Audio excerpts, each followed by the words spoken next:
Dalam debat calon presiden yang berlaku semalam, saya melihat khusus Pak Prabowo diserang secara peribadi oleh dua calon yang lain. Dari satu sudutnya saya rasa tindakan itu tidak berapa cantik, kerana seharusnya perdebatan itu digunakan atau ruang itu digunakan untuk menyatakan visi dan misi masing-masing untuk menjaga negara Indonesia dan warganya.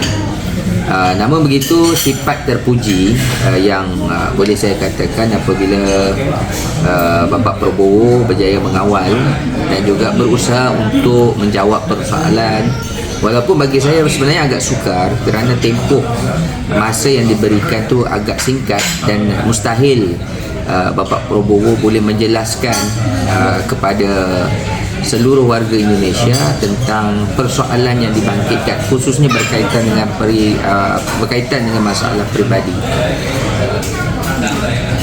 Yang kedua, penilaian dari kacamata Datu Malaysia tentang debat capres Prabowo seperti apa?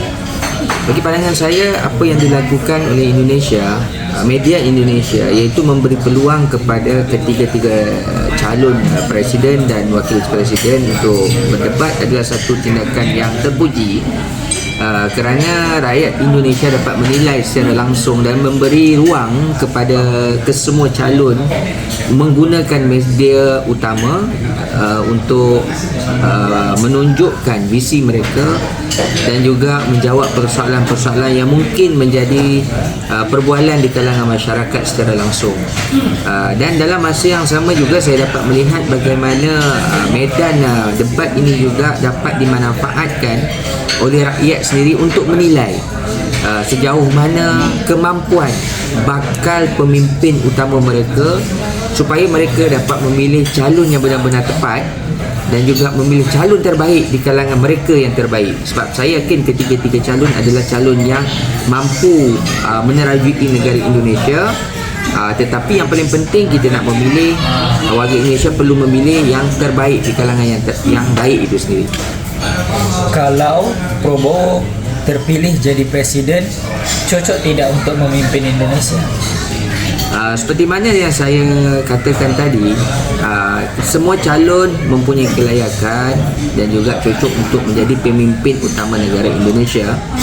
Dan bila dikhususkan kepada Bapak Prabowo, antara kelebihan yang ada pada Bapak Prabowo ialah pengalamannya dan juga connection internationalnya bagi saya jauh lebih baik daripada calon yang lain.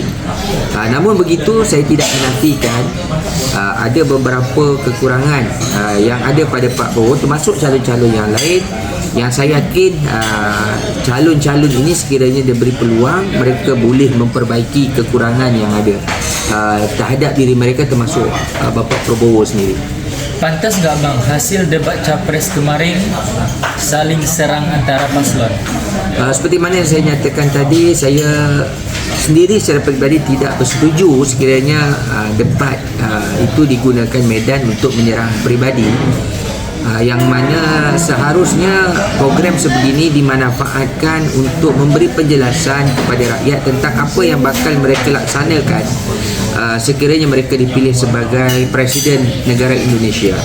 Dan apabila, bagi pandangan saya, apabila serangan peribadi digunakan atau serangan peribadi dilaksanakan di dalam program sedemikian, menunjukkan ke bagaimana calon lain terdesak dan menggunakan senjata yang saya rasa senjata yang kurang cantik ataupun senjata yang tidak matang untuk menjatuhkan lawan masing-masing, dan sudah pasti perkara ini yang tidak bagusnya akan memanjangkan fitnah kalau benda itu tidak benar, dan dalam masa yang sama boleh menimbulkan prasangka yang buruk dan juga menimbulkan kemarahan penyokong pihak yang diserang itu apabila serangan itu menjurus kepada serangan peribadi.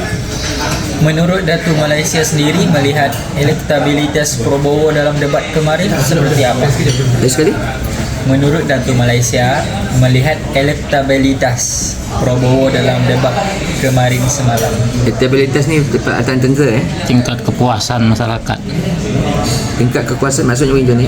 Tingkat kepuasan masyarakat terkait dengan hasil debat kemarin. Maknanya penilaian rakyat lah. Iya. Okey, dia bergantung kepada tahap pemikiran rakyat itu sendiri. Sekiranya rakyat yang bagi saya yang yang lebih bagi saya yang educated lah, dia akan lebih menumpukan kepada visi dan misi. Itu saya yakin. Tetapi mungkin rakyat yang pertengahan mereka lebih melihat ke mana hala tuju dan apa yang mereka boleh dapat dengan kemenangan presiden mereka nanti.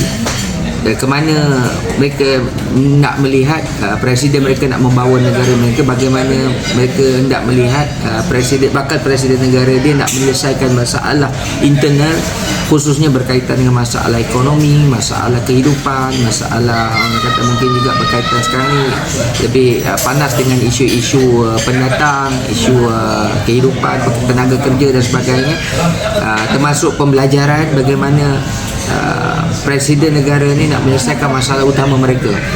Itu yang mereka lebih fikirkan. Tapi kalau ikut golongan bisnes pula, dia lebih kepada nak menilai apa ruang dan peluang dan presiden mana yang mampu memberi peluang perniagaan kepada mereka. Itu pandangan saya secara peribadi.